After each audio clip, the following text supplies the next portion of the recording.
Hey everyone! Today's topic is glasses. Again, this was a very popular topic that was requested in multiple comments, and as somebody that used to wear glasses and contacts 24/7, I feel your pain. So today I'm going to talk about some of the features and proportions that you should take into account when you're trying to choose the right set of frames that suits your face. We'll talk about the shapes, the size, the material of the frames, the colors, everything that has to do with glasses, and some very useful tips for each of these factors. So if you're interested, then make sure to stay tuned till the end.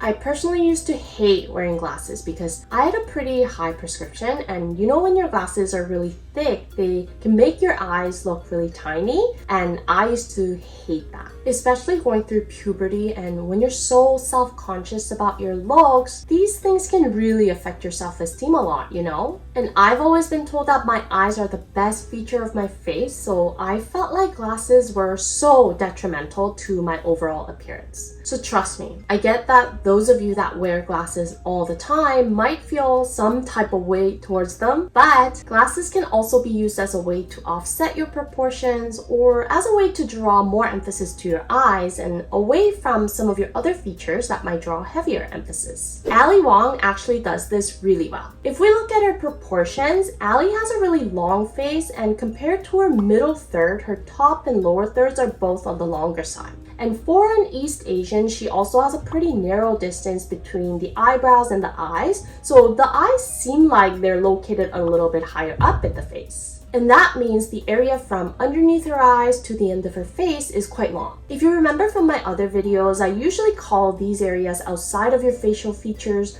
blank spaces. And Ali's blank space from underneath the eyes downwards is very long. Also, compared to the size of her nose and lips, her eyes are on the smaller side as well. So naturally, they don't draw a ton of emphasis alone, and her eyes get fixated more on the blank space of the face, which makes her face kind of lose dimension a little bit and makes it appear even longer. So glasses actually help with these factors for Ali in two ways. First, the frames create a horizontal break across her face where the blank space is the longest, so it has a shortening effect on the overall length of her face visually. And second, Ali chooses a lot of frames with interesting shapes or with the pop of color, and the unique shape or the color of the glasses end up drawing a lot of attention to the frames themselves. So naturally, her eyes are more emphasized, and the glasses help with keeping the focus in the eye area and prevents the emphasis from drifting away. If we look at Ali's proportions again, she has a long top third and a square hairline, so certain hairstyles that expose her hairline entirely should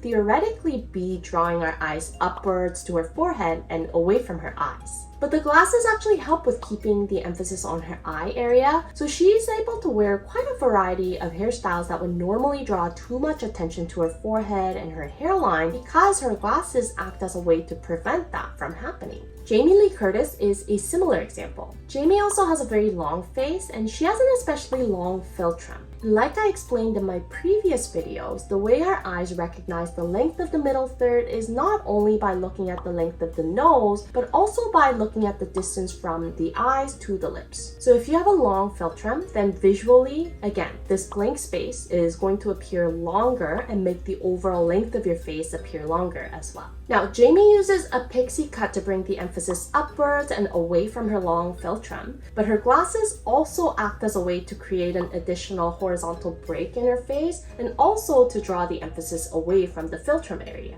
Someone like Zooey Deschanel can also benefit from this. I used Zooey as an example in one of my first videos actually, and it was about blunt bangs, and in that video I explained that one of the reasons why Zooey Deschanel looks so great with blunt bangs is because she has such striking eyes, but the natural shape of her eyebrows are quite unique in that the arches are located really close to the heads of the brows, so the overall angle of her eyebrows appear to slope downwards. And the distance between her brows are also quite far apart, so her brows aren't really effective enough at bringing a very strong emphasis to her eyes. But like I said, her eyes are quite striking, so using blunt bangs to cover her eyebrows entirely works really well for Zooey in accentuating her beautiful blue eyes. Similar to that logic, like I said, glasses have a tendency to draw the attention to the frames themselves, so our our eyes are naturally drawn more to the eye area, and the frames can act as a way to keep the focus on the eyes. So let's say you have really striking eyes, but your eyebrows don't do a good enough job in framing your eyes, and you also don't want to get bangs, then using glasses as a way to draw more emphasis to your eye area is a great trick that you can use.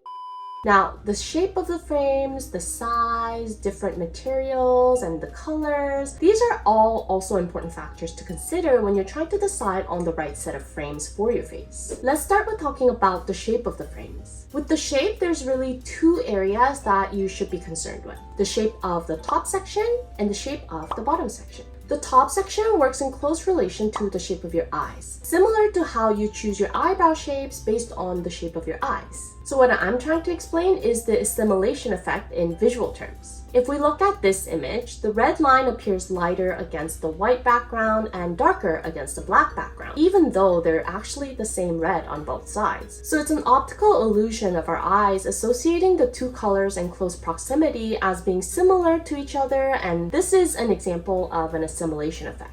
And just like with colors, shapes can also have this effect. So similar shapes tend to enhance each other more than shapes that look different from each other. And how this can be used in choosing your frames is that you want to consider the shape and the angles of your eyes to decide if you want to enhance your eye shape more or counter it. For example, if you have really round eyes and you want to enhance the roundness of your eyes more, then you can choose frames that have more rounded shapes or edges along the top. Or let's say if you have downturned eyes and you want to offset the angles of your eyes, then you can choose frames that slope more upwards. For the bottom section of the frames, they work in close relation to your jawline. So if you have a very square and strong jawline, sharper edges or more square shapes in the frames would enhance that more, while a rounded edge would offset the prominence of the strong jawline. I've seen some advices that say the shape of the frame should always be in contrast to the shape of your features, but I think that can really depend on your preference. You might like the fact that your square jawline is emphasized more, or you might want to make them appear softer. And same thing with your eyes. Maybe you want to enhance the upward angles of your eyes more with a similar upward angle in the frames, and vice versa. With the shape of the glasses, and especially sunglasses, they're also very dependent on the current trend and what your personal preference is in terms of the styles themselves. So I wouldn't necessarily recommend that you need to wear square glasses if you have round eyes, or that you need to wear round frames if you have a square jawline. I think those are really dependent on your preferences, but knowing what kinds of effects different frame shapes can have on your eyes and on your jawline would be helpful in making the right decision for yourself. Now, when it comes to the size of the frames, there's the horizontal width and the vertical length of the frames. In terms of width, the general rule of thumb is that you should select frames that are about as wide as the width of your face. If you choose frames that are too narrow, what happens is that your cheekbones and the outer fifths of your face get accentuated more. So if you have really prominent cheekbones, or if the outer fifths of your face are on the wider side, then choosing frames that are too narrow for your face can make the overall face appear wider. Now, some of you might be thinking, well, isn't accentuating your cheekbones a good thing if you have really beautiful and prominent cheekbones? Like I said, whether you want to make the feature appear more prominent or softer is your choice, but one thing to keep in mind is that when the outer fifths of your face get accentuated more, your whole cheeks area get highlighted more as well. So if you have any fullness in your cheeks, then that would also be more accentuated. If we take a look at this photo of this adorable girl, for example, we can see how in the top photo, her cheeks are more accentuated and they appear fuller when the glasses are too narrow, even though she's smiling in the bottom photo, so that should technically make her face appear wider. On the other hand, if the frames are too wide, then your eyes aren't really centered in the middle of the lenses, so the frames can make your eyes appear more close set and draw more emphasis towards the center of your face to your nose area. So if you already have a long face, or if you have a long nose, then those factors can get highlighted more when the frames are too wide for the face. If we compare these two faces, with the frames that are too narrow, the cheeks are more accentuated and the face appears wider. And when the frames are too wide, the eyes appear more close set and the overall length of the face appears a little longer. Now, these are just visual things that I'm explaining, but if you need to get prescriptions for your glasses or for your sunglasses, then I'm sure there's also scientific reasons why your eyes need to be centered in the middle of the lenses as well. So protecting your vision and the health of your eyes should really be the priority if you need to get prescriptions for your glasses before you consider any of the visual impacts. Now, deciding on the vertical length of the frames, again, your prescriptions and the health of your eyes should be taken into account, of course, but from a visual perspective, we can go back to looking at the length of the blank space from underneath the eyes downwards to see where the horizontal break should really fall within the face. If we look at Ali Wong again, because this blank area is quite long for Ali, wearing vertically longer frames helps with minimizing that shortening effect to the face because the visual break is created right in the middle. And with the vertical length of the frames, how high your glasses sit on the face is also something to consider because some frames that sit higher on the face can cover your eyebrows. And depending on your proportions, this may or may not work in your favor. For Ali Wong, like I mentioned earlier, the distance between her eyes to the eyebrows is on the narrower side. And if you remember from my facial gender video, I mentioned that a close distance between the eyes and the brows is one of the factors that can add more masculinity to the face. So with Ali, I noticed that she actually wears glasses that cover her eyebrows a lot of the times, and we can see how depending on the frame sizes and whether her brows are covered or not, the frames that do cover her eyebrows tend to soften her overall look a little bit.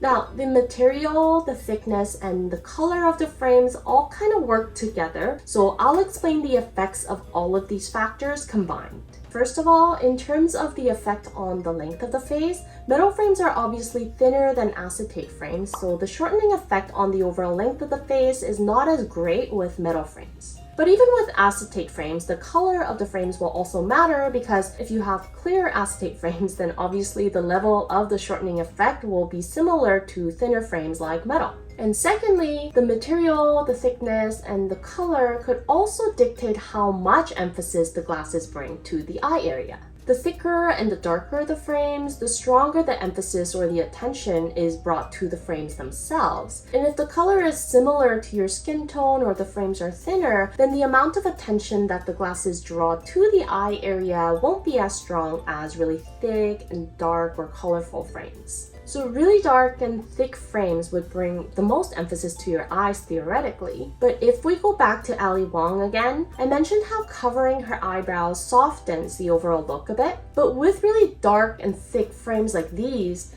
frames fall perfectly where her eyebrows are located. So instead of softening the look by covering the eyebrows, the darkness and the starkness created by these thick black frames actually end up adding more of a stronger image or impression. So it's not really helpful in softening the overall look. So again, like I preach on this channel all the time, having a holistic approach of looking at all of the features and proportions together and deciding what your priority is going to be is the most important step in choosing the right styles for yourself.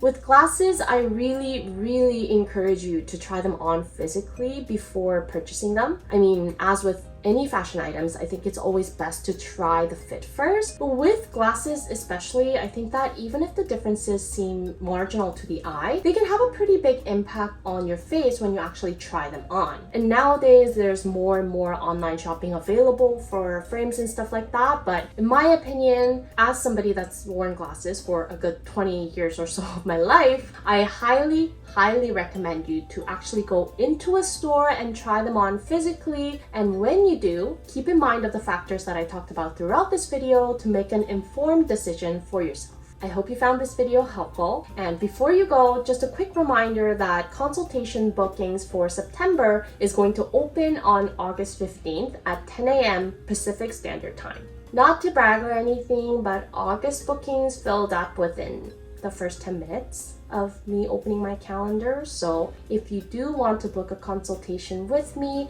then please mark it in your calendars that August 15th, 10 a.m. is when the calendar for September opens. I'll see you in my next video, and until then, stay unique and stay gorgeous.